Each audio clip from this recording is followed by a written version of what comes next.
I'm Bob Wilkins. I'm on the board of directors of the Yarmouth New Church Preservation Foundation, and this is the interior of the new church, which was erected in 1870, designed by a Boston architect, Samuel Thayer, and painted by a professional paint decorator named P.A. Butler.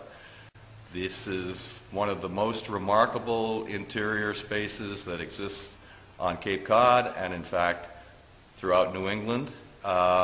And it has never been overpainted, and we are embarking on a major project to restore the paint decoration in this fantastic historic Yarmouth Court building.